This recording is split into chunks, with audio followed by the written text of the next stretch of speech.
morning, everyone. Thank you so much for joining me for coffee. Iced coffee today. Every once in a while, even when it is a little chilly outside, I still crave iced coffee. Okay, today I'm going to share yet another life hack with you. And this is one that has helped me tremendously when it comes to having compassion for other people. I would say my default setting, where I go to is semi-judgmental. For a lot of years when I was younger, and aren't we so funny when we're young, thinking we have all that figured out? But for many years when I was younger, I would think, what is wrong with them? Why are they doing that self-sabotaging behavior? Don't they know that's going to hurt them?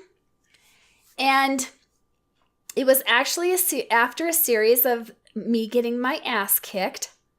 Don't you love how that happens? It's like, I love the way Gideon puts it. If life isn't teaching you compassion, you're not paying attention. And I really feel like one of the main purposes for the hardships and challenges we go through is to soften us, is to humble us, is to teach us compassion. I'm at the point in my life where I'm just like, oh, I'm humble. Look, universe. Look, God. I'm super humble. You don't need to humble me anymore. Look at me. I'm all humble. Uncle. That's where I am in this whole process. But one of the biggest things that came out of getting my ass kicked was I had an epiphany about why people do the things they do. And that's what I'm going to share today. So this is actually just like a paradigm shift.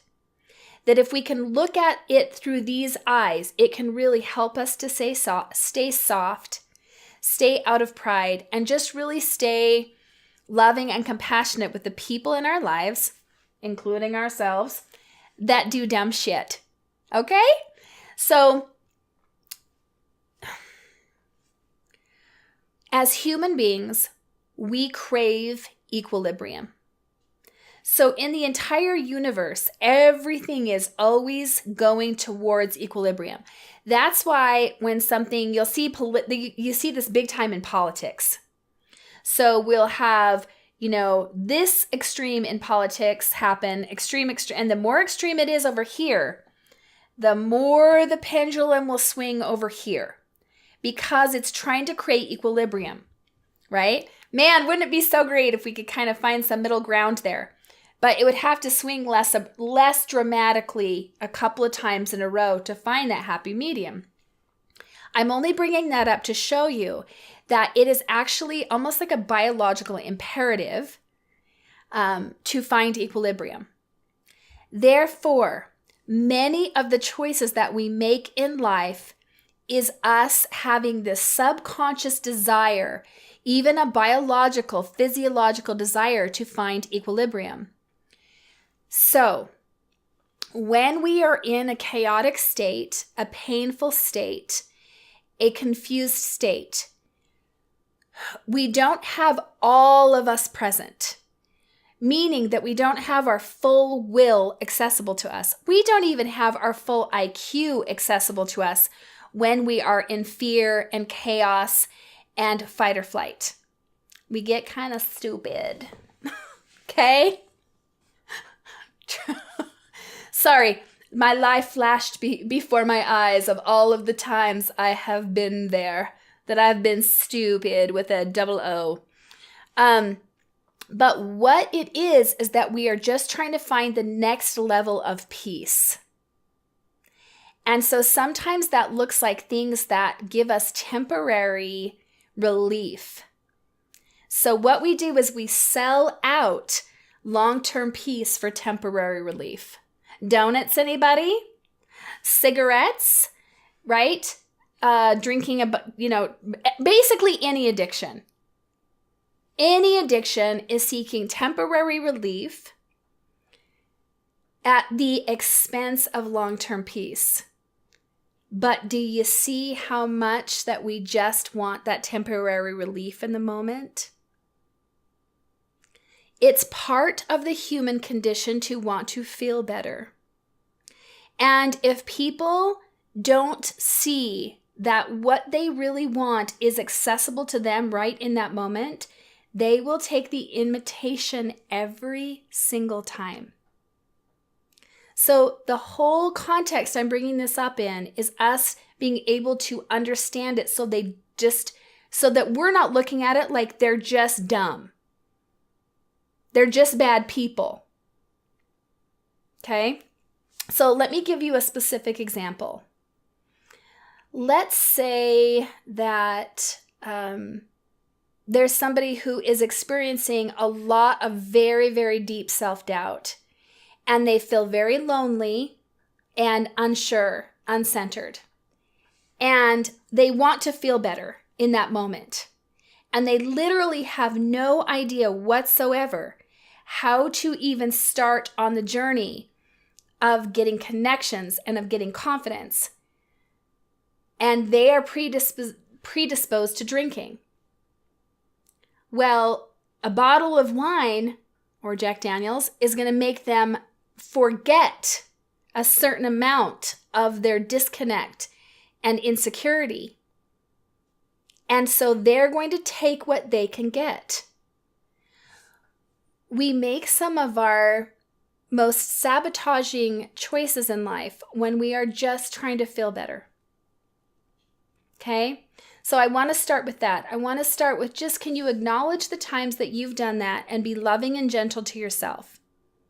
I would, not as a way to excuse or to rationalize, but just as a way to understand, why would you do that? I mean, I've had so many moments in my life, I'm like, what is wrong with me? Why would I do that? I know that when I do that, eat that, think that, act that way, speak like that I have a negative consequence in the future. But present Dawni in those moments doesn't give a shit about future Dawni. She can suck it up and handle the consequences, because right now, present Dawni just needs to feel better. So you can think of times you've done that, be gentle with yourself, and that will help you be more compassionate with other people when they do that. Now, how do we come out of this ourselves? If we're the ones that are doing this, as I'm speaking today, you're mostly thinking of your damn self, how do we stop this? Well, I mean, there are actual ways, breath.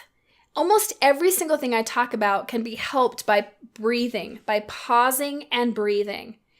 And also by understanding that the more we can bring up our free will and that we can look at the long term. So, okay, I'm craving peace right now. I can do something, I can do this, which will pretty instantly give me some relief.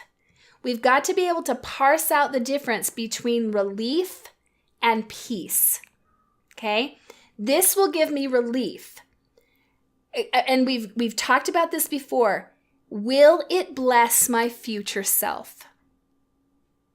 Will it bless my future self? So if you have enough of yourself, enough of your will available to you in that moment of needing peace, can you ask yourself the difference? Is this relief or is this peace? Because if it's true peace, it can also be some relief in the moment, but it will be both that short-term and that long-term peace.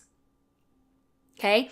So if the answer is no, that it may give you temporary relief, but it will not bring you long-term peace, then the question becomes, what is something I can do right now that will bring me long-term peace? And then maybe we sacrifice a little bit of relief in the moment for the future, for the more sustainable thing. So I guess in a way this video is twofold, because it is looking at things in a way that gives us compassion, but it's also talking about asking the right question, because when you ask yourself the question, what can I do to create long-term peace? When we ask the right question, the answers come usually pretty quickly.